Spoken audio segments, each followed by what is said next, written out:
right, good morning, everyone. It's 10 o'clock, so I think we can go ahead and get started. So welcome back to, sadly, our final class in this particular series with Jhampa, but he very kindly has agreed to teach a new series for us next month on the Ganges Mahamudra. So that's available now on our website. So that's also wonderful. So thank you so much for having yet another class at the same time slot. So over to you. Okay, so always, of course, first check up our motivation, because that's how we accumulate our karma. And so therefore, obviously, we want to start to transform ourselves. And that happens with the cultivation over 5, 10, 15, 20 years. It's not something that happens immediately. So my motivation. And I mentioned before, I mean, certainly we can say, oh, yes, I'd like to become more enlightened, or I'd like to understand my dreams. Very good. But it's a little bit like personal. And so the karma is quite narrow. What you'd like to do is to sort of say, well, gee, I have my family and my friends.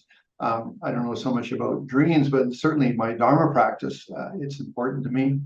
So I'm attending the class today for the benefit of some of my family members and such, who I'd like to have offer a more enlightened relationship. It's actually a form of generosity when you put it that way. And anyway, so with that thought in mind, then we're attending the class today. Okay, now I want to first do an overview of things. And the first thing is that working with our dreams is just one small part of our total Dharma practice.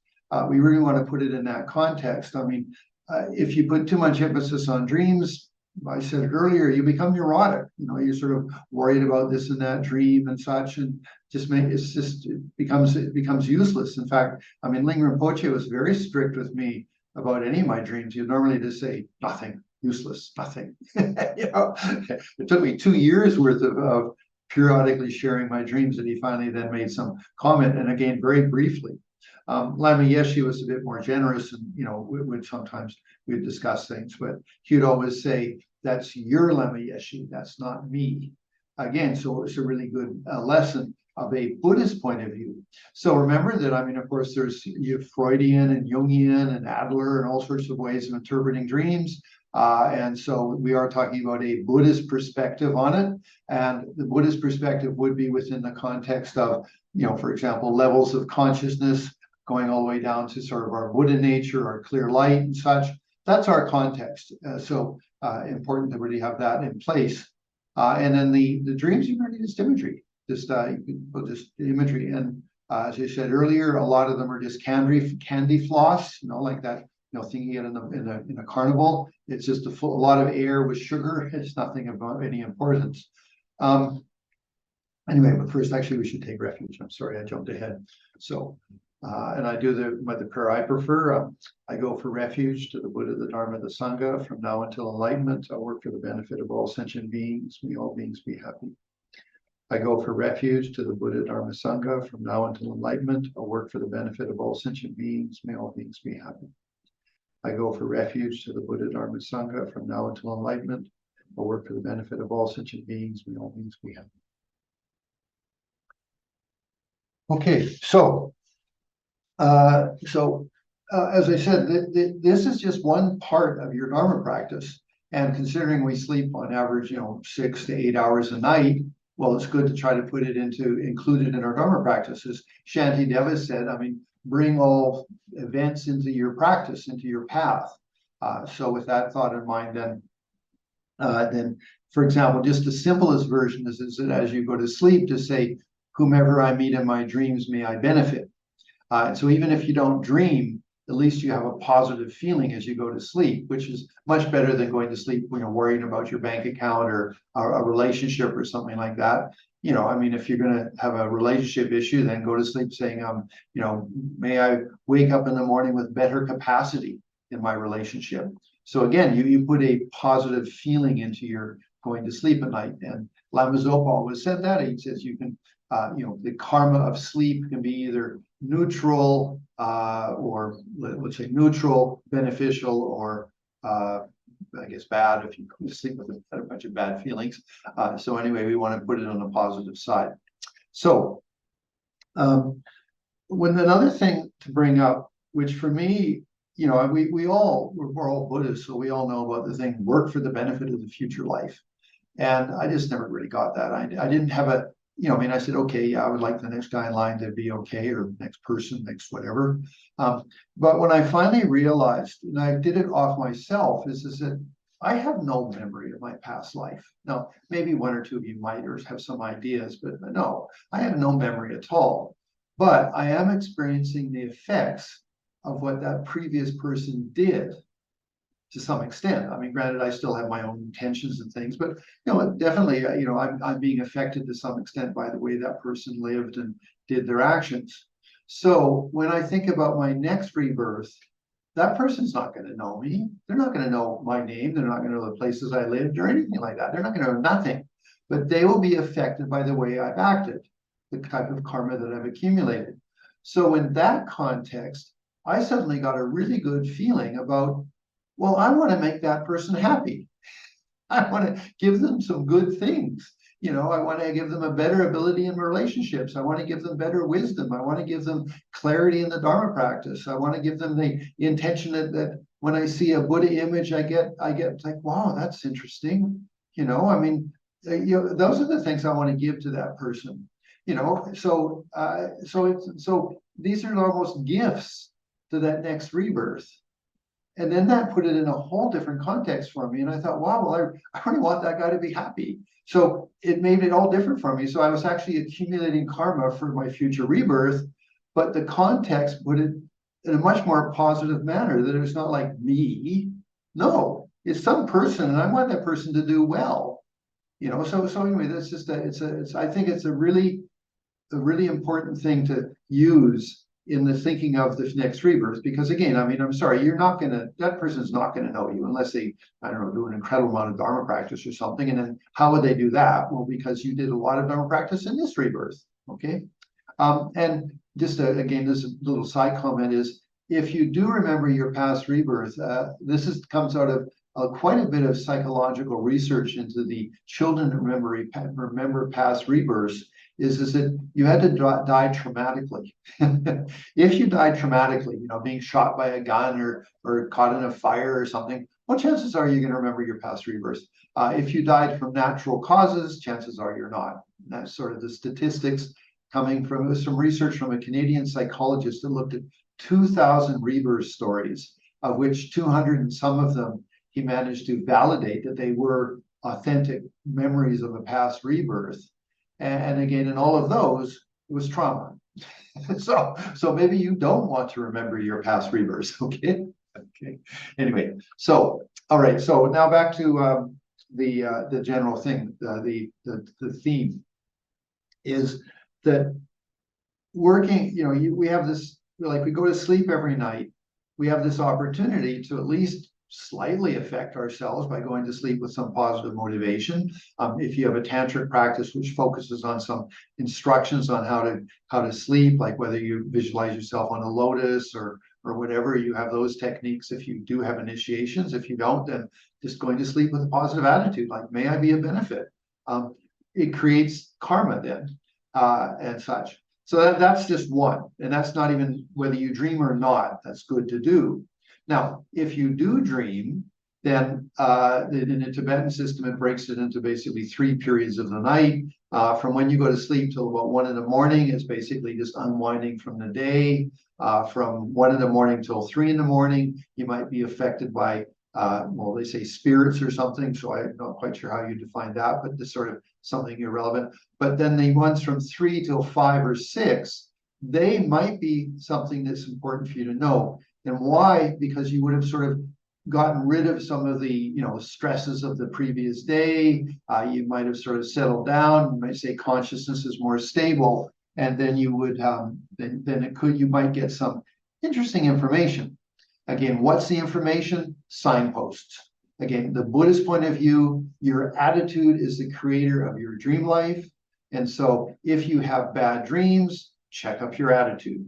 If you have good dreams, well, then at least you're getting an affirmation that you've got a good attitude. But then again, you don't want to have a swollen head, because then that wouldn't be any good. It's not beneficial for your progress. So you say, okay, I got a signpost. And again, the idea is that if you're driving from Dallas to somewhere in New Mexico, Albuquerque or something, you don't stop and dig the signs up and put them in your car. You just know, oh, I'm on the right road, or maybe I've taken a detour. And that's the way you want to look at dreams. They're merely signposts. Sometimes dreams really might impact you, but it just means, okay, well, maybe there's something that I needed to understand or know. But again, it's not like every night we're going to have dreams that are of importance. In fact, a lot of times not. So the main thing is Dharma practice is the most important. Attitude, being mindful, such. Okay. Then I did give you on the first day the handout about try to be more conscious. So dream sign and testing reality. Those are the things we touched on. And again, that was in the handout. So I'm sure Dondrip can send it out if people didn't get it. And then nothing else, of course, because it was a bit of plagiarism, to just buy the book from Stephen LaBerge, all about lucid dreaming is the name for it. But he does great material. He's a Stanford professor. So definitely a good qualification as a Western point of view. And again, I just mentioned lightly that of the systems, I found the Western approach to getting lucid was a lot more simplistic and very practical compared to the Tibetan system. Not to say the Tibetan system doesn't work, it does. I've done it in my own retreats, but the Western system is certainly a lot more applicable, much more easy for us to do. Okay, that covers those points, because this is the last class, so let's sort of do a review.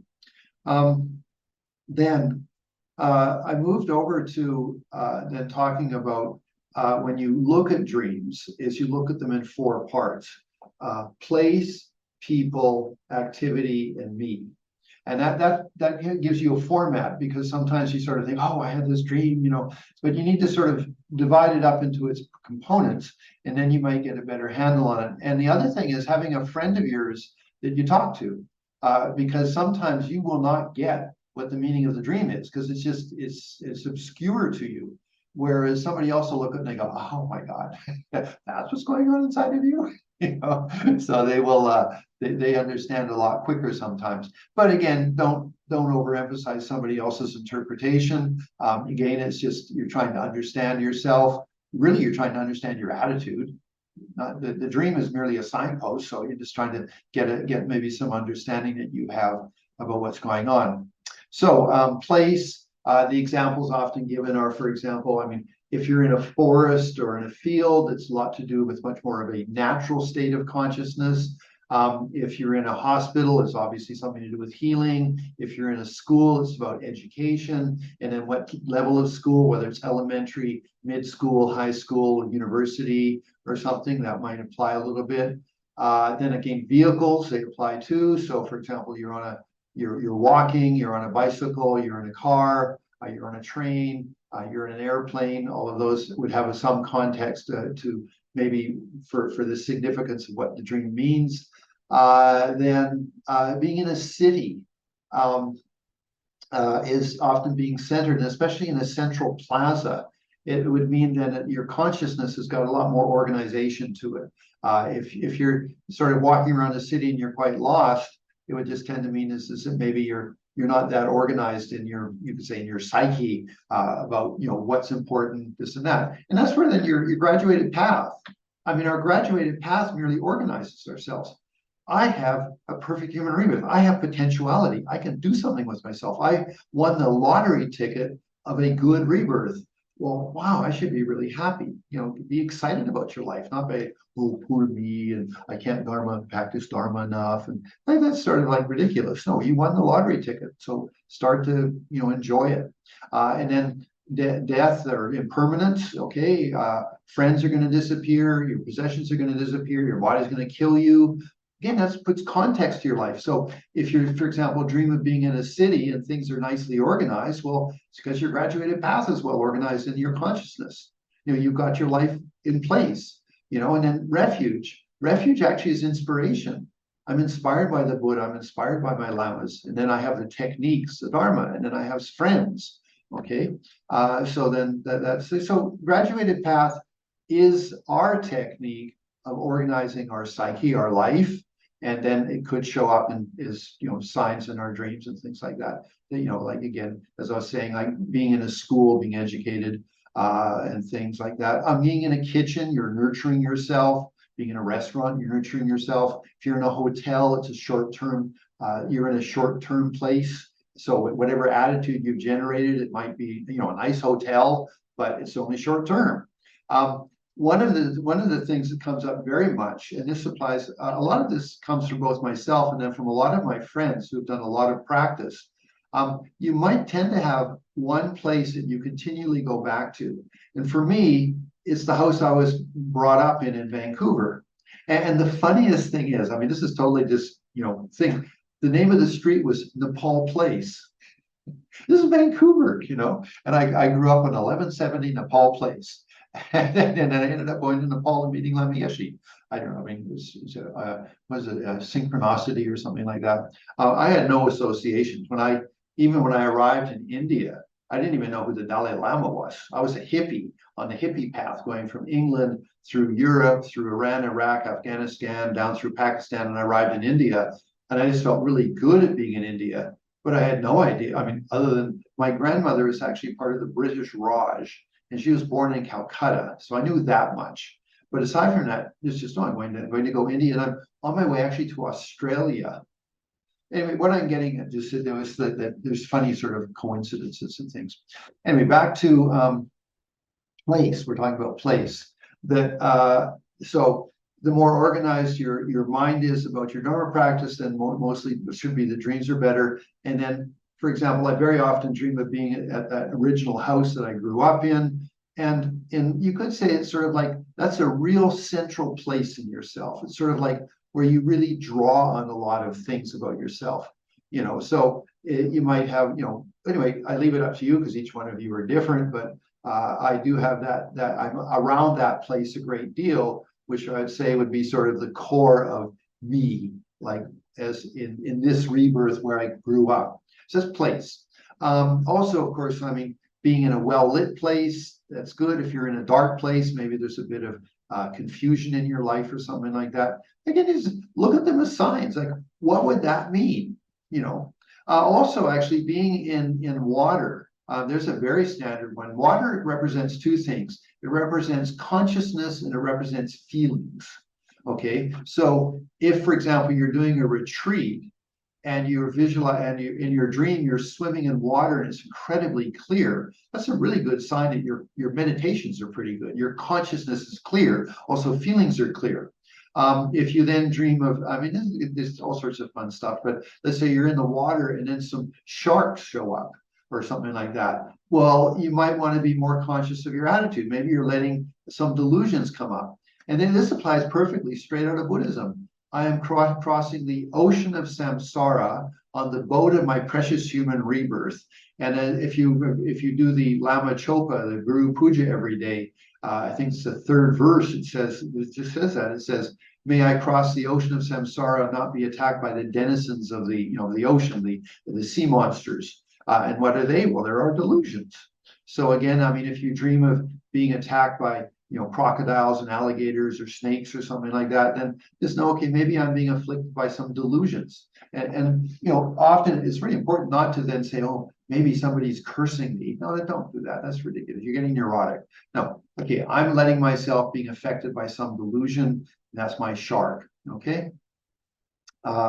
Again, when you're in retreats, sometimes these dreams become really vivid. Like you're dreaming, and again, you're in water and stuff, and then there's sharks around, so then you have to check up, like, what attitude have I got? The other one is that water being clear, being able to swim down deep in the water is going through consciousness, deeper levels of consciousness. Sometimes dreaming of water being dirty and cloudy. Again, it's just that's often an analogy. I mean, when I took teachings from Geshe Rapton about shamatha or shine, calm abiding, he said like your calm abiding is like you've got a pool of water. This is an example. And that by being calm, the dust and turbulence of the water will settle to the bottom. And then you have clear consciousness. And then he said, the little fish of inquisitiveness can swim through your consciousness and investigate the nature of being. You see, I mean, there's so many analogies, and we are, we respond a great deal to analogies and imagery and such like that. So that's place. First one is just place. Second one, people. Okay, so let's say you dream of the Dalai Lama or something. Well, that's great. I mean, obviously you're getting yourself a very positive attitude. And according to Lama Yeshe, remember, that's not the Dalai Lama, that's your Dalai Lama, that's your wisdom and compassion and equanimity and fair-mindedness and all of the things that the Dalai Lama represents, and whatever other teachers you have and things. So that's that. Being with people that you know is very easy to say, oh, I dreamt of my friend, it's just my friend. But the question to ask, and I'm not saying this applies to all the times you have dreams, but what does that person personify? I've had one friend of mine, and this is again personal stuff, but okay, when I was in my retreat, I had a group of my old school friends show up. There was Gordon and Fred and Bill and Peter, and they would show up quite regularly. I'm in retreat. I've done 10 years of studying Buddhism. I've been living in India. I've cultivated myself to that level. So they started showing up. Well, as so time went on, I sort of realized, well, Fred was very athletic and, like very healthy and things like that. Gordon fell in the category of someone full of desire. So if I dreamt of Gordon, I would have to check up and say, well, am I letting myself chase desires? In fact, I even had one dream once where I'm in a car and Gordon is driving the car and we end up in the ditch. And I understood if I let myself follow my desires, I'm going to go off the path. That's what I understood. And I still think of that because, we always have desires about things. So again, Gordon became a signpost for me to say, hey, if he's very active in my dreams, I check up and say, am I full of desires? Appropriate or inappropriate or something. This is my personal dream sign. You might have your own, but coming back to people in your dreams, that when you dream of people, don't just assume that it was your mother, your father, your brother, your sister, or something like that. If it's, for example, mother and father, it's more the voice that's in your head of your mother and father. Oh, we wish you'd done this. We wish you'd done that. Why didn't you do better in school? Those are the voices of mother and father. Or maybe they, you're really good. We love you. I mean, it depends on, who your mom and dad were. So when they show up, then it's not them. I mean, it could be, but generally speaking, you should look at it more as maybe they have a dominant voice in the way that I act in my life. So that's, again, if you have people, granted, you can say, oh, gee, I dreamt of a bunch of my friends and we were all really happy. Great. But then you might sort of ask, well, what do those different friends personify? Maybe they personify something beautiful. Maybe they personify something that needs to be, you need to be a little bit more mindful and careful of. So that's people. If you dream of people that you don't know, that can often apply to parts of yourself that you're starting to become aware of. And this comes straight out of actually Jungian psychology, which is quite cool. And again, I had his whole collected works at one point back in 1970s or something like that, because I was so interested in working on myself and in Western psychology. I just wanted to make sure, see if they applied as I got my Buddhist teachings. But he has a presentation that the birth of a consciousness could start off with first being an animal, some more instinctual. So dogs and cats and whatever else, birds and things like that. If they're brand new in your dreams, you could sort of check up and say, well, maybe these are things that I haven't really clarified well for me. And then again, in Jungian therapy, they would say, like, if it starts to become a centaur or something, like a half human, half animal, then maybe it's getting more consciousness, more, ability to express itself. And then finally it turns into a human. Okay, so those are very interesting things where people that you don't know in your dreams, then to sort of say, well, maybe there's parts of me that are starting to wake up that I'm getting conscious of, and they're getting personified now. Okay, so sometimes when you do retreats, you have that. And then, of course, you might be that you're in the house that you grew up in, and suddenly you find that there's this door you didn't know existed, but in your dream, there's this door and you open it, and there's this basement, and you go down in this basement and it's full of Buddha statues. And you go, wow, again, it's just a sign that you're touching something deep in yourself. So it makes it sort of interesting. I mean, for me, dreams are sort of a really exciting way to sort of say, hey, my Dharma's touching me. I'm actually getting affected. Then, of course, it comes to mind the story of, I think it was one of the Sakyapalamas. I can't remember the name right now, but he did the Vajrayogini practice for like 20 years. And it said he never had a sign, he never had a dream, and he just got so depressed. And he finally, one day, he went to the outhouse, in India, and he threw his mala into the outhouse poo-poo. And he said, damn it, I'm going to give up my Vajrayogini practice. And then that night, Vajrayogini appeared in his dream, and he says, go get your mala. I've been with you from the beginning. It's just you haven't got enough merit yet. So he had to go and get his mala out of his septic tank.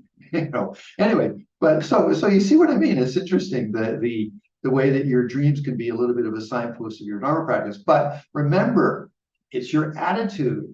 The dream's merely a signpost. Always really get that clear, because otherwise you're going to get neurotic. Okay, so coming back to people, if it's people that you don't know, maybe it's parts of yourself that you're starting to be more conscious of. And then it could be that they show up first as animals and then they slowly evolve into humans. That again, that happens even in psychology. Again, sort of you're giving life to parts of your consciousness that maybe previously affected you, that now you are more able to understand, you are able to articulate them. Okay, so interesting, isn't it? That's people. Then activity. What's the activity? Again, if you take tantric initiations, climbing a mountain, eating good food, having a bath, going to the bathroom, hanging out with Tibetan lamas, or your gurus or your sangha, all of those tend to be good indications that you're going well in your path. If you have dreams of being with bad people or dark people, or you're eating dirty food, or you're dirty, or there's hair all over your body. I mean, there's all sorts of funny ones. They tend to mean, okay, you've got something you need to work on a little bit. The one with hair all over your body means you're having too many extraneous thoughts. It's the way that it's generally interpreted, just in case you're curious. But anyway, that's sort of something, the activity, like what's going on. Again, it comes back to, remember, I mean, they do relate place, people, and activity. So if you're in a kitchen and the activity is you're eating food, you're nurturing yourself. And especially if it's really good food. So you need to say, well, what did I do yesterday? Well, I read the Heart Sutra 3 times, and I looked at a Dharma book or something. Oh, you see, you're nurturing yourself, you're feeding yourself. So, and again, it doesn't even have to be that there's a book. It's just sort of you're studying a little bit more, or thinking about the Dharma more. Okay, so then activity. There's like, if you're in the forest, again, it's a more natural setting, depends on the environment. If you're in a field, it's maybe a little bit more cultivated. If you're in a city, how well organized it is. Are you in the city center? Sometimes malls are a very good indication that you've got your life's quite compartmentalized, because I mean, in a mall, what do you have? You have all these different stores, and they're all unique. Okay, so the same thing. If you dream of being in a mall, it could be that you've got your life a little bit more organized, compartmentalized. Okay. So that's the activity. Again, we're going to open it up to you sharing your dreams, but we're just going to do it. So finally, what are you doing in a dream? That's the fourth point, and that is just like, I mean, are you able to handle things? Are you able to change things?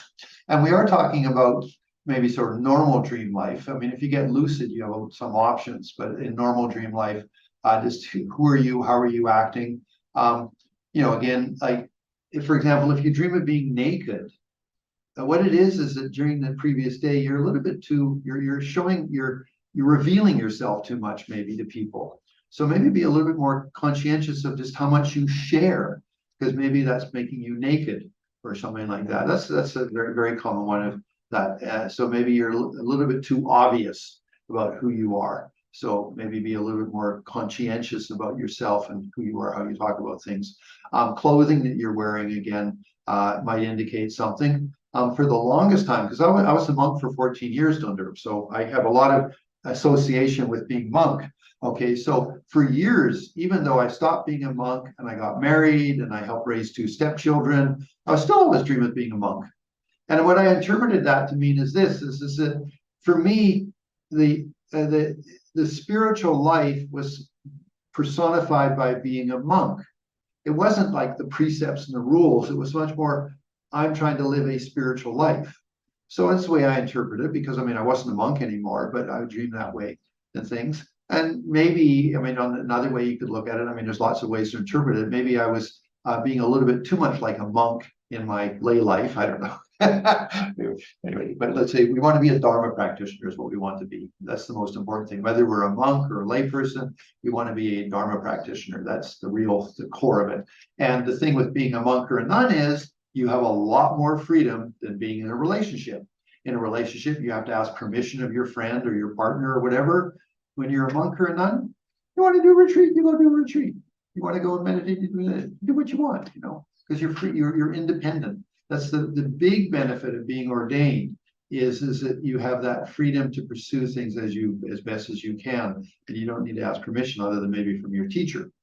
Okay, so who am I in my dreams? Again, whether you have capacity or not. Again, each of us is different a little bit, but again, it's just sort of, it might give you some signpost about yourself. And it is a process. I mean, Dharma is, you could say, a revelation about who we are, how we're doing, and when we get into Dharma practice, I mean, they say we enter the path. Okay, so that's one thing. The next thing they say is, what is the path? It's actually consciousness. It's a state of consciousness. When you review the Dharma teachings, the path is your mind. Okay, so again, those are sort of interesting constructs or contexts for your practice and such. Okay, so that's a review of the previous 4 classes, and then this last one I'm just talking about the 4 ways of analyzing a dream. Having a dream, a friend that you chit chat about with and stuff, that's good sometimes, because sometimes it's just so hard to see what the heck it means and stuff. But so good, but it's certainly not necessary. And always remember that these are merely signposts of your attitude. That's the bottom line. Okay. So with that, then I will open it up to people sharing if they wish to reveal themselves in all of their intrinsic nature. So it is open if anybody wants to share, but please go through the 4 points and don't be super elaborate. I mean, we don't have time for that, but just sort of key points. Okay. And if you have some questions or queries, and even if you, remember I said earlier, if you have a recurring dream, it tends to mean there's something you're not figuring out just yet. So if you can figure it out, it'll stop recurring. And so that's why it keeps coming back. So if you want to, you can do a past dream or something just to have a little bit of insight on what it might mean. So I will stop talking now, and you can either put your hand up or you can just unmute and start. Okay, well, here, Heather was pretty fast there.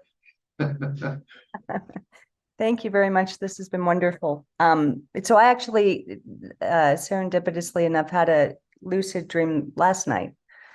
And the dream is that I'm riding in a truck. I'm not lucid yet, but I'm riding in a truck and there's no windshield. And I'm with 2 people that I think are not geniuses and not filled with integrity. And I do know them.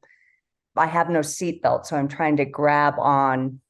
And as I'm driving, I realize if we can just get to my house, I'll be able to drive back myself. And so we're driving, we come to my house, and there's a gigantic bumblebee that's like just massive.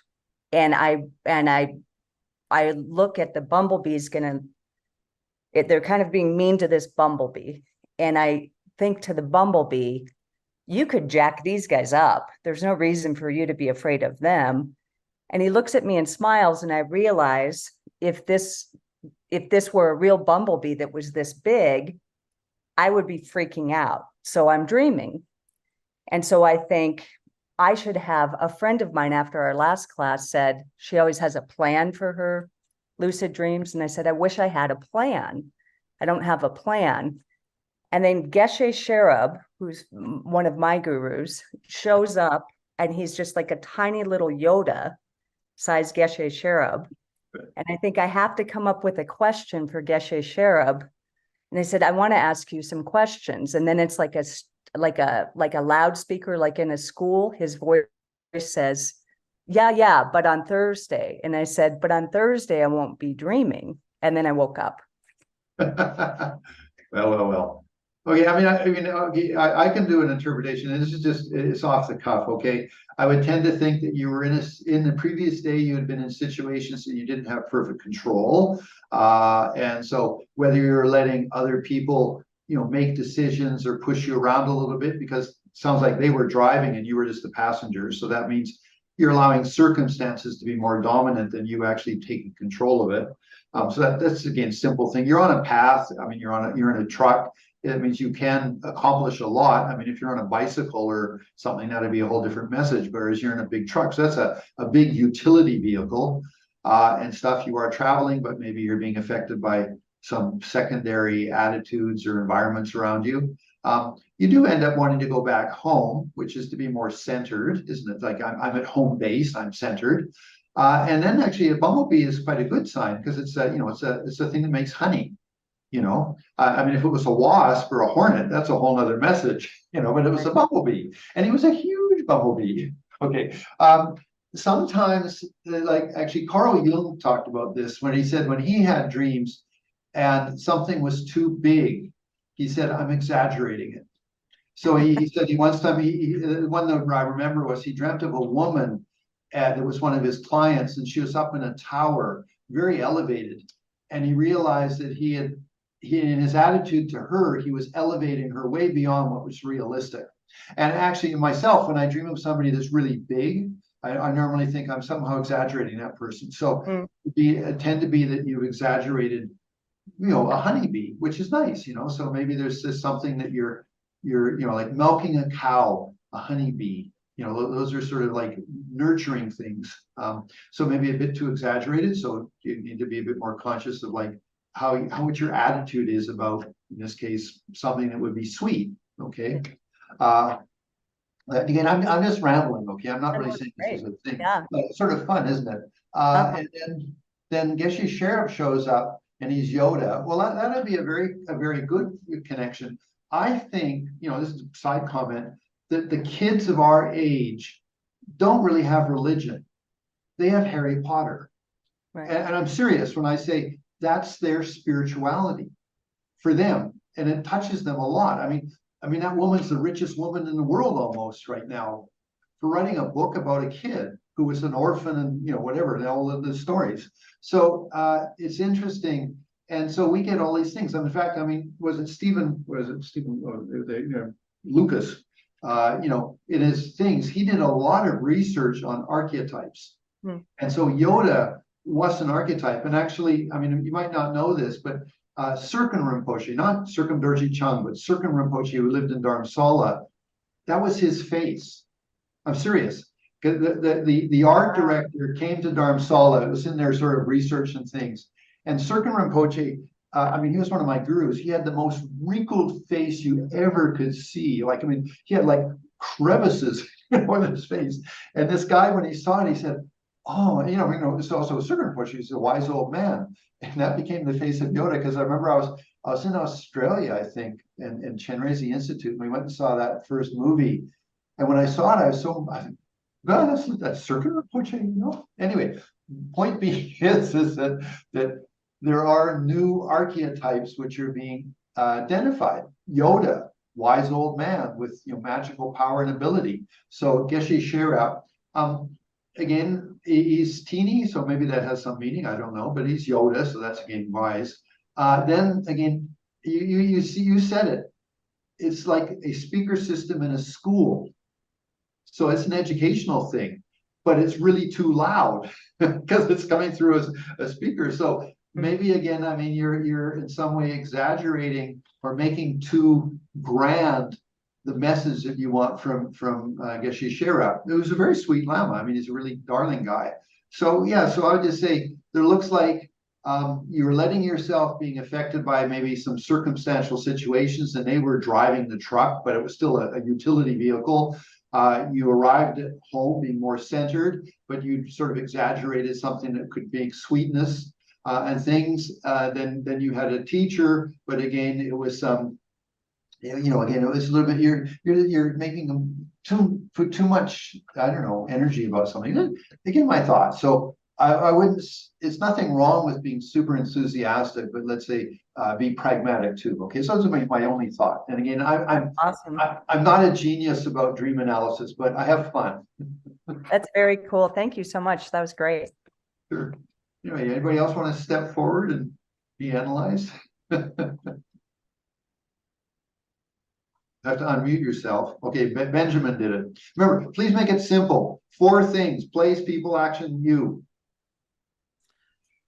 This happened many years ago, and I was in my bedroom in my bed, and I felt myself leaving my body and flying out of the apartment, and I'm flying around.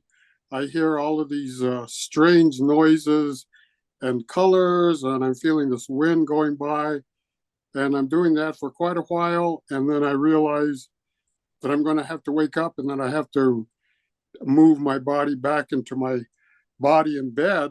And so I make it back to my body, and I wake up, and I'm totally freaked out. I never had, and for years I interpreted it as an out-of-body experience because I didn't know about lucid dreaming.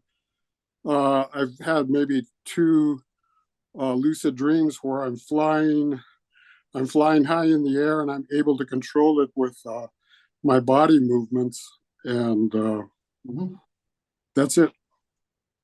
Comments? Well, you bring to mind a story, something that Lama Zopa once said. Lama Zopa Rinpoche. There was one person in the audience of one of his Dharma teachings and said, if I astral project, can I lose my body? And Lama Zopa laughed and laughed and laughed, and he said, try. That was his answer. So I can't really respond about what you had. I mean, yes, it's quite possible. Supposedly it is something that we can experience. So I would say that, yeah, you didn't have any context, like Dharma teachings or anything. So yeah, it was a fearful experience. That's perfectly understandable, and things like that. And then you just have whatever culture might suggest for you. So yeah, let's just say that that's pretty straightforward. So my own, let's just say that so those are sort of experiences. What we want to try to do is to bring our dream life into our Dharma practice, like bring it into our path. So putting more emphasis on my attitude, what am I doing today? How did I interact with that person? Did I have wisdom? Did I have compassion? Did I have equanimity? Things like that, that you'd start putting focus in that. And in those sorts of fantastic types of dreams, they won't really come up very much, and they're not really that useful. I mean, I can think of people I know that lucid dream regularly, which are complete jerks. They're horrible people. So getting out of your body or being lucid does not mean you're a nice person. It just means that, okay, you have that ability. So I would just say put a lot of emphasis on your Dharma practice and attitude about life, how you're being mindful, and then start watching your dreams. Okay, that'd be useful. Okay. Okay, Medina. Oh, yes. Thank you so much for your teachings. So beneficial. I'd like to share one of my recurring dreams, which happens once in a while with me. And regarding place, I am in my music school. When I was a child, I used to go to a music school, or it's a big concert hall where the concert is going on. And I'm about to perform, like I'm next to perform in front of big audience. And my music teacher, she's with me, she's encouraging, and in one hand, I'm so happy again to be with her because we haven't seen each other for many years. And but what's happening is that after I realized that I'm completely unprepared, I'm not able to perform. I don't know nothing. I haven't played in years. And I'm about to step in on the stage and perform. And there is a huge, beautiful grand piano and everything. But then I wake up like in stress and fear and everything. an anxiety dream, yeah. Yeah, and this happens quite often. Well, I mean, the main message is that you suffer from some sort of anxiety. That would be the easiest message for that is just that some sort of being in the spotlight and I'm uncomfortable. That would be the most simple version of that interpretation. And again, what you need to do is when you have that dream, immediately think, what did I do yesterday?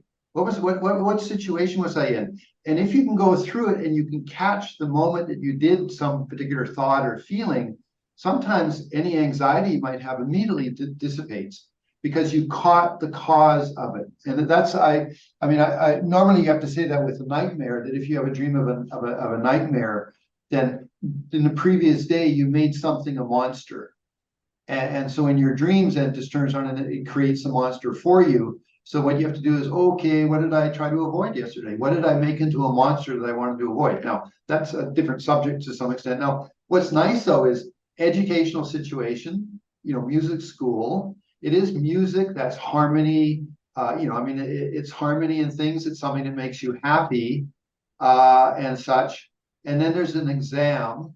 Often when we have an exam, it's the sense of maybe you're being judged in some way, or you feel a bit like you're being noticed. I don't know. I can't say I'm the best of interpreters, and I'm not going to really open it up for other people to respond because we have too many commentaries. But it would be interesting to sort of go into sort of looking at your feelings about, like, again, it's you're being exposed, you're being revealed, you're being shown, but it's all positive context. There's nothing really unhappy about it. It's just there's an anxiety. So that's why I said the very first interpretation would be there's some sort of anxiety you have, and it would be maybe about being judged. Because if you played the piano, then you would be observed and judged by various people. So maybe there's something like that. Again, so it's in this case really the big message you want is, okay, how am I living my life? How am I acting? Am I being mindful? And in my activities, then what area do I feel uncomfortable in? So you could go back to the previous days and review uncomfortable feelings. But I tend to think in a positive context. Like maybe somebody compliments you really nicely, and you go, "Oh, I don't like that." That's an attitude response to being complimented. Like some people, it's so hard to give them a gift, and yet as bodhisattvas, we're supposed to allow people to give us gifts. So again, the bodhisattva attitude, then if someone compliments you, accept it. If someone gives you a gift, don't say, no, I don't need it. I'm so sorry. Please give it to somebody else. I'm a Buddhist, I don't need anything. I mean, that's exaggeration of your Dharma practice. It's supposed to be polite. And so it's so funny. I mean, a good example of this is you come to someone's house and they say, oh, would you like a cup of coffee? Oh, whatever. No, I mean, would you like coffee or tea? Oh, whatever's easy. Would you like coffee, tea, or cold water? Oh, just whatever's easy. It doesn't matter. Well, that's all a bunch of bullshit. I would say, I'd like a cup of coffee with some cream in it, please. So you can see what I mean is that there's so much about our attitude that we need to check up. And that really in our dreams, it's merely a signpost. And so you have a repetitive dream. So that's really good. It means that there's something that you quite easily flip into in what you could say protecting yourself or something like that. And you do it quite regularly, or not say every other day, but you do it enough that the dream recurs. And it would tend to be recognition and recognition of quality. Those would be the two things that come to mind because it's beautiful, it's music, it's a grand piano, gorgeous stuff. And you have a good teacher. You have a teacher you're really happy to see. It's all really good signs. It's just you're not comfortable. So check up when you get uncomfortable and then start to say, no, I will not be uncomfortable. And then you may find, not that you're going to end up playing the piano in your dreams, but you might find that there's just a certain part of yourself that you're more comfortable with, which is, I would think, recognition, something like that. Again, I only throw this stuff up. I'm not saying it's the best analysis, okay?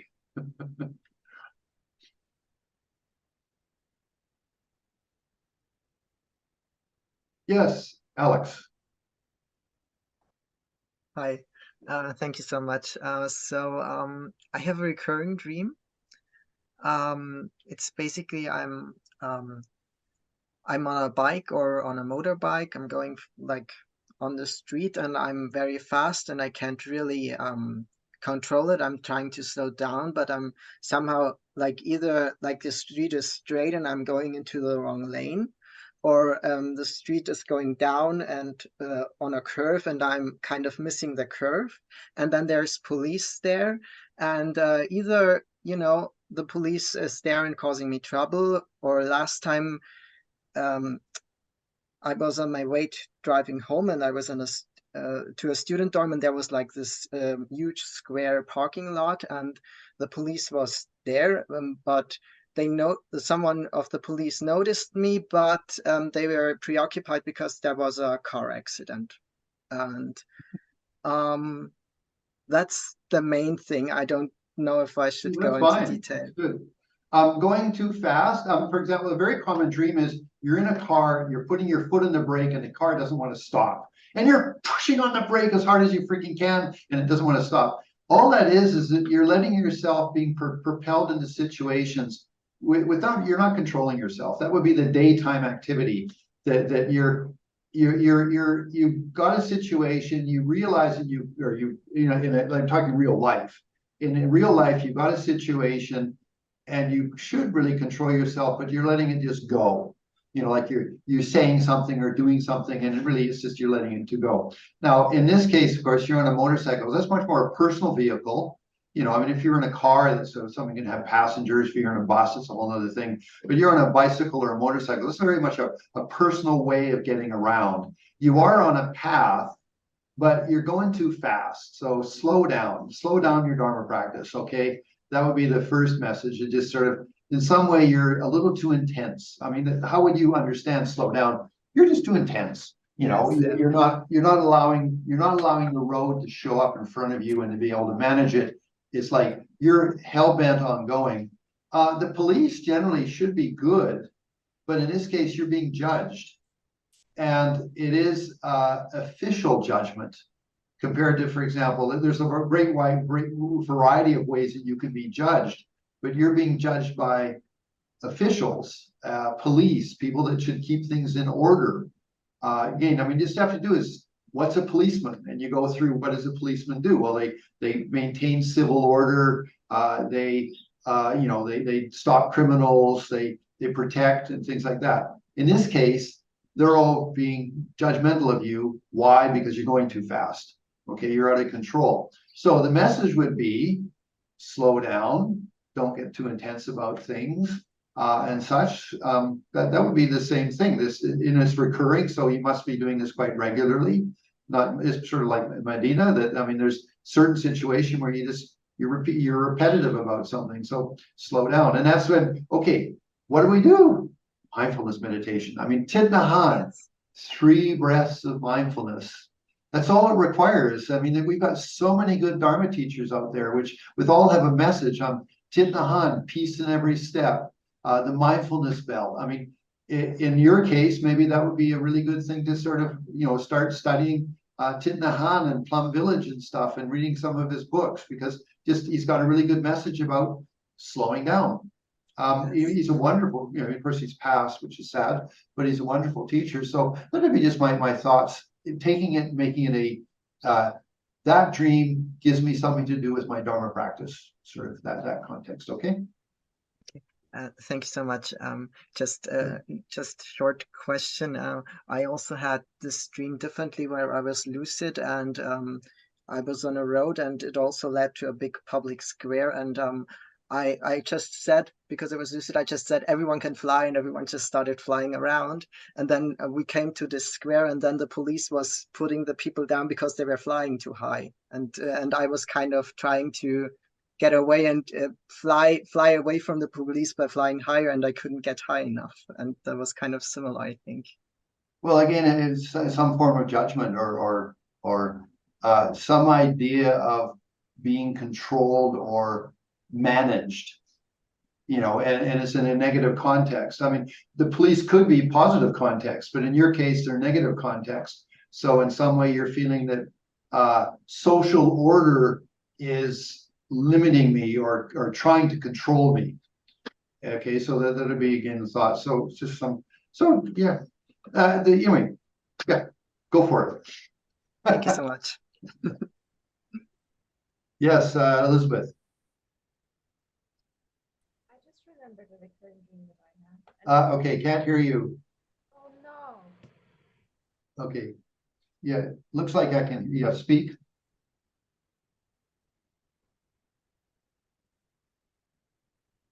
I'll go to the chat if you want to. I mean, it looked like I could hear you. The yellow line showed up for a second.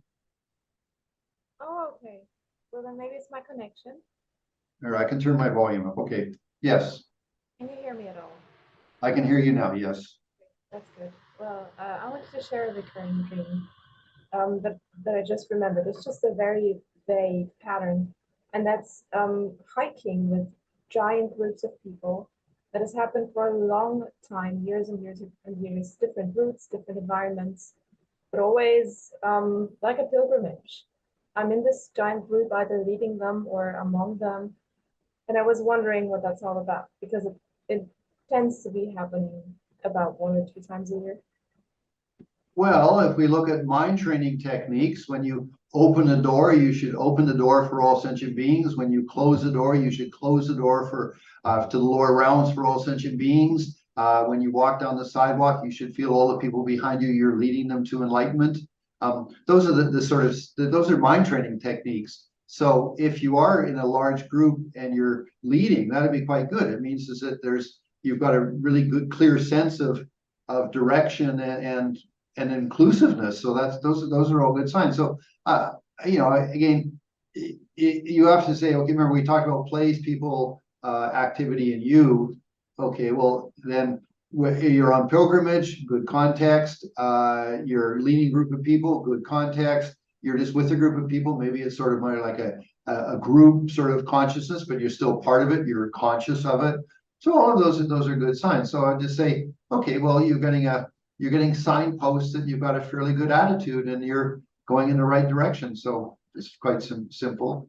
Again, it's sometimes idioms of regular speech are quite revealing about about a particular dream imagery you might have. So sometimes just look at the thing and say, well, what's the sort of term in regular speech that might apply. Now, I can't think of anything in regards to what you just mentioned, but there's lots of little idioms of speech which are quite revealing of a certain attitude or such like that. Okay.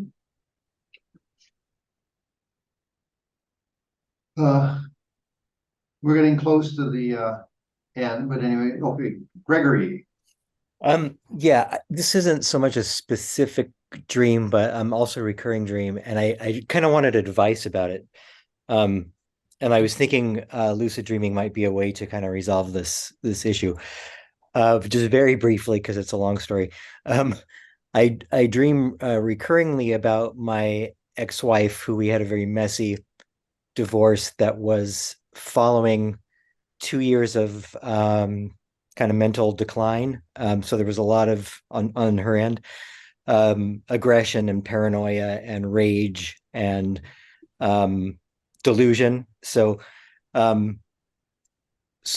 the time less than half the time I'm dreaming of her in that state.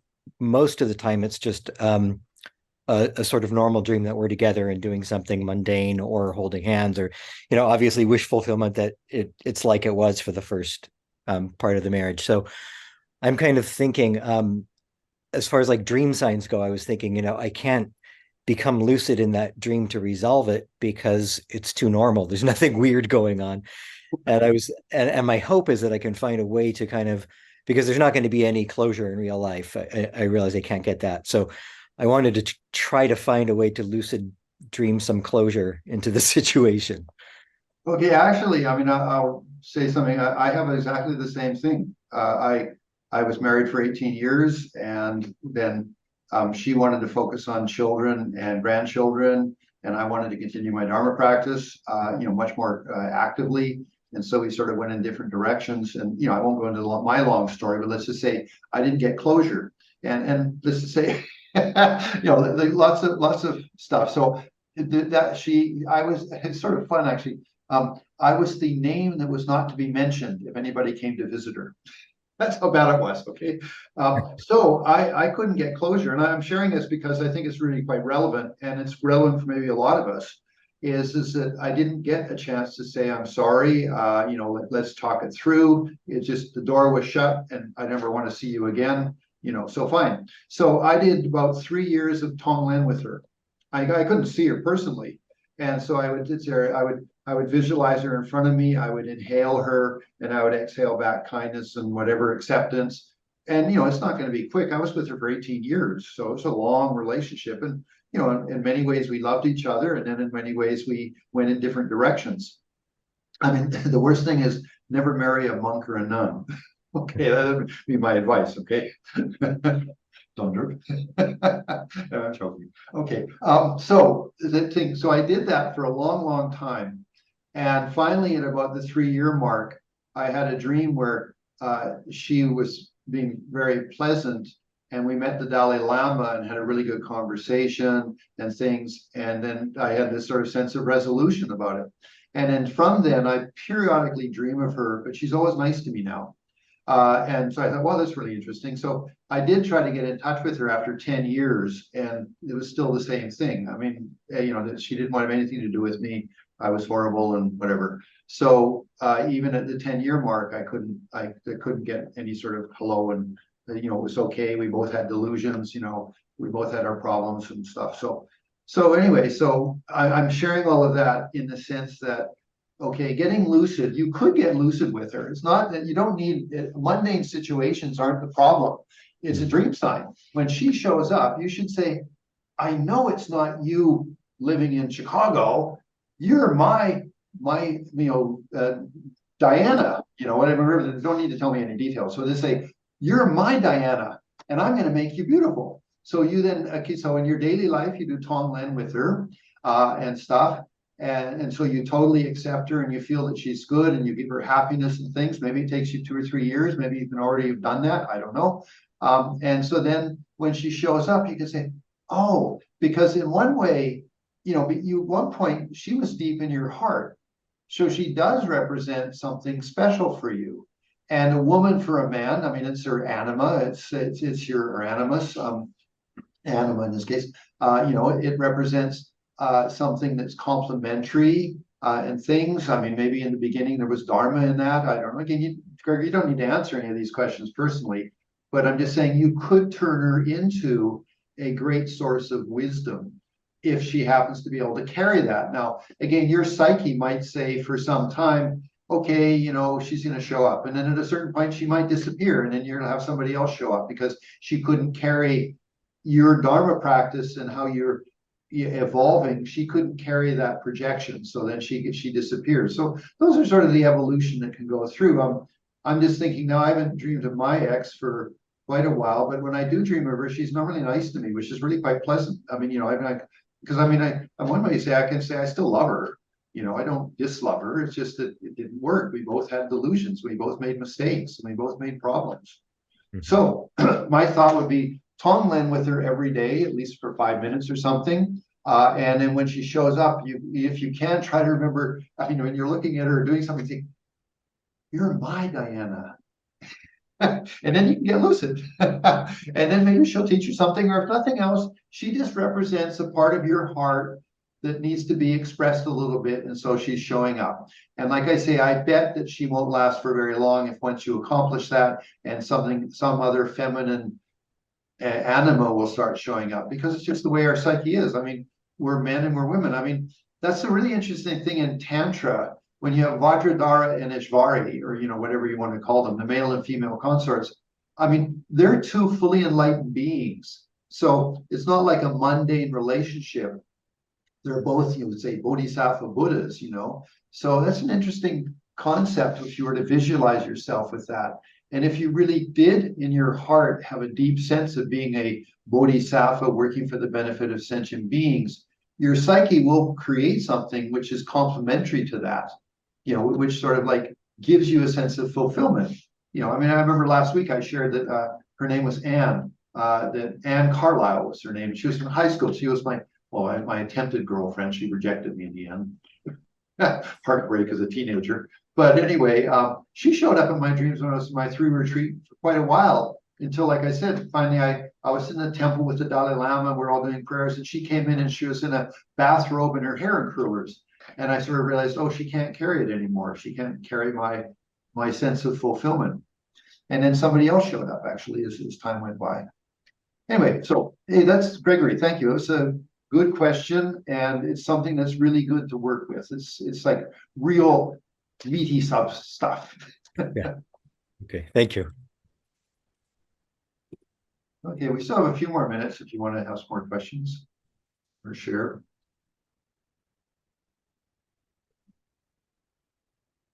Okay, if everybody's getting shy, that's okay. All right, remember, it's attitude. That's the big thing. Buddhist point of view is about your attitude, and becoming more conscious of our attitude, which is what it means to become more enlightened. That we're conscious of maybe subtle things that are influencing us. Maybe there was a trauma when we were a child that still affects the way we interact with others. So it can be our Dharma practice is going to be what's going to heal us. And in our dreams, we might have some signs that sort of help us to resolve that sense of anxiety or fear or hostility or aggression that might be bugging our Dharma practice. You know, it's funny that anger is a big one, you know, and never get angry. You're going to burn your karma for a million rebirths and you never want to do that, things like that.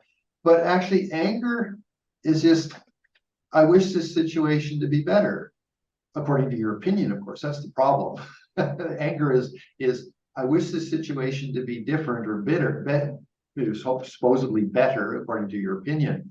So actually, anger isn't really bad. It's just a really bad technique. It doesn't accomplish what you want because you got angry. But if you recognize the feeling is, I want this to be better. Now, if it's based on delusions, of course, then that's part of it, you know, it's not really going to work. But to recognize your anger actually is the wish for improvement. It's just to try to use it in a good direction. So I'm not saying anger is good. It's not. It just makes more trouble. But maybe recognize our personal emotions, and then maybe we can have a better resolution. Or they're just, you know, think. Okay, so that's it, guys. So I hope we had fun. I had fun. I mean, you can see I had lots of fun. It's good to, like I say, for me, every night I have this chance to go and look at, like, how's my Dharma practice? And that's a little bit dualistic, but on the other side of the fence, hey, you know, okay, I'm doing okay, whatever, you know. Sometimes you dream of the lamas, it's really wonderful, but again, this is my lamas, so obviously I've got my wisdom in place. And then trying to be non-dualistic about it, just I am authentic. I try to be an authentic person. And then if you get lucid, well, then we shared that. I mean, then you know, you can practice Dharma in your dreams, you know, lucidly. And then that's something you then you invoke that. Okay, so I think that pretty much covers it. Dondru, do you have any final words? No, not at all. Thank you so much. And again, we have a new class coming up next week for the month of October. So I hope everybody can join us again for that. Yeah, the Ganges Mahamudra, just to do a quick interview. I actually had to, I wanted that lineage because, you know, it's important that we get lineage. So Thangpa Rinpoche and Khargyul Lama had it. He was a very close friend of Lama Thupten Yeshe back when they were in Boxa and stuff. And so he had that sense of connection with Lama Yeshe, and then he had the lineage. So I found him, I managed to catch him in Vancouver, and I requested the transmission and they gave it to me. So I do have lineage for it, which is it's important in the Dharma and things. But I want to give some new analogies. So just ways of working towards that. So it is a wisdom teaching, nature of reality. Ganges Mahamudra is really good. It's a wonderful text. I can't, obviously in 4 or 5 weeks, I can't say we're going to teach it all, but I will go through and try to give you some really good technique to do with that. Okay, so that's the goal I have for Ganges Mahamudra. Thank you very much. So let's dedicate. And dedicate is just an affirmation of our motivation. You know, like So I attended the 4 classes of understanding and working with dreams in my Dharma practice. You know, so I dedicate that to a more enlightened life. And that is my offering for the benefit of all.